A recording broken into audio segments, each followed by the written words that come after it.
Hello and welcome to the fourth and final episode of the Sonic 06 Glitchfest. Fasten your seatbelts because we are going to dive into Silver's story, perhaps the most broken in the game. Let's get right into the game and begin. Right in Silver's opening cutscene, you can see him go all Dragon Ball Z and just across the sky. Man, that was awesome. The actual game is going to be that cool, right?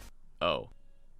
Dang. I mean, it's not all bad though. Look at these cars. They have individual swinging doors. That is like some Grand Theft Auto quality car doors right there. Please don't hate me for comparing this game to Grand Theft Auto. Enough messing around. Let's get to our first big glitch here. So, Silver, unlike Sonic and Shadow, has the ability to pick up items with his psychokinesis or whatever. And manipulating this just right, we can do some crazy things. Right over here is this large metal sphere. What I do is I get on top of it, then I jump, and just before I land, I use my psychokinesis ability. If I do this just right, Silver will pick up the item, but I will be standing on it when he does so. And as you can see, this leads to me flying across the stage. This is just a really fun glitch to mess around with, and it's also useful for people that happen to do speedruns of the game. Of course, to use it for that kind of purpose, you have to take a lot of time to practice controlling this stuff. And let me tell you, it is not easy to control. You can do this with a whole bunch of objects in the game, but doing it with spherical objects is by far the easiest. And that was my big glitch for Crisis City, but there were a whole lot of minor things. I think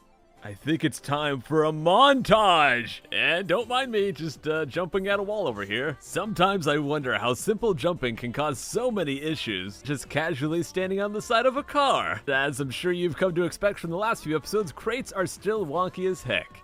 That seemed like a very unpleasant death. Silver, this is a kid's game. You don't need to be talking about hitting the pipe. Also, why is your partner named Blaze? And just some regular gameplay. Not even a joke, that's just part of the stage. Alright Blaze, your turn. Oh great. And here, why are these fans disappearing? I guess you could say they're not a fan of Blaze. Nope, not what I wanted. And the wonderful return of the infinite grinding. This never gets old, does it? This automated bumper/booster sequence sent me into a wall.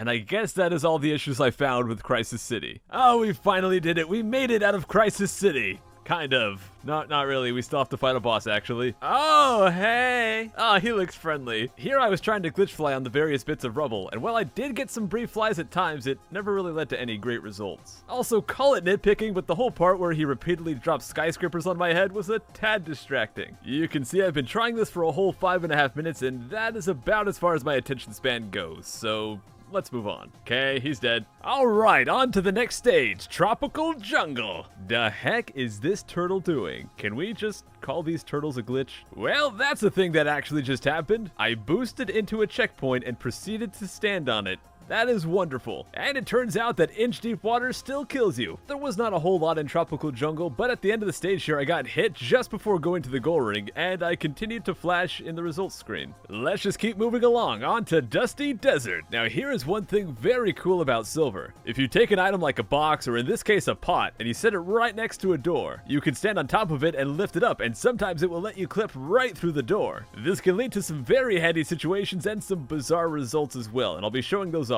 Also, these enemies are standing upside down for some reason. I have no clue why. So here I take one of these boxes, go up to this door, and clip on through. And it takes me to a black abyss. I guess the game did not like me clipping inside here. This is actually kind of awesome. I know you guys can't see the floor, but I can walk on it just fine. And if I jump on top of this block, I can get up here. This leads you to a part of the stage I think you're supposed to play during a different story, not during Silver's here. At the end here, there's a hole in the top of the mountain which I try to get to and don't quite make it. I try again, and it's very obvious that you can't actually get in there. There is an invisible wall, so oh well. So that was a more bizarre application of that glitch like I mentioned, but here is a more practical one. During the stage, there's the part where you're meant to take this ball here and swat it into a hole at the end of this pathway. You have to keep it from falling into pits, and every time you hit the ball, it makes the counter go down. After it hits 0, you smack it one more time, and it explodes. But look at all these boxes!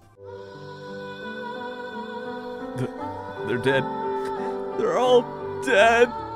Oh, they're back! Yay! Good old respawning. And And don't even ask what this is. Anyway, so I take the box and take it to the door, we clip through the door here, and we go right to the goal ring. Hooray! I wasn't recording when this happened, but Amy randomly popped up next to me and died. I'm in the middle of town, she's just laying there dead. Amy? I don't even know what to say, she's just dead. Now hold on, let's rewind. We are going to go back in the game before Dusty Desert, so pretend I never went to that stage. It's time for a big glitch similar to what we saw in episode 2, but this time with silver. Since we've already kind of seen this, I'm gonna go over it rather quickly here. You see this dude right here? Well, I'm gonna jump and talk to him above the water, so after I talk to him, I fall in the water and die. I'm going to cycle through his text until I'm over the yes/no dialog box, and as I respawn, the yes/no dialog box will still be there. Next, I run over here to this guy, then I'm going to press start, let go of X, press B, and then bring up the Xbox home menu immediately, close out of that, then press and hold X to close the pause menu, and then talk to this guy.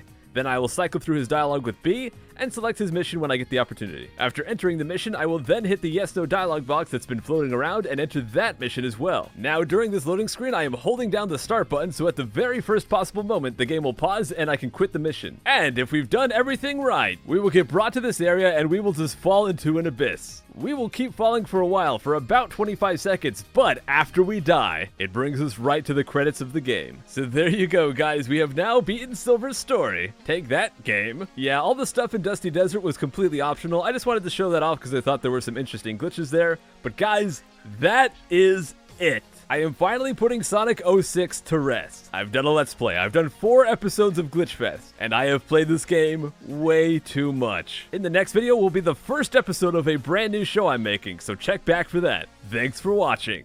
Hey, if you watched all 4 episodes of this series, thank you so much for the support. If you follow my Twitter, you would have known that during editing this, I've had a pizza sitting 5 feet from me, waiting to be eaten. But because I was dedicated to getting this video out, I have not eaten it yet. It smells amazing. I'm gonna go eat that, guys. Go follow my Twitter, click on the stuff on the screen. I gotta go, bye.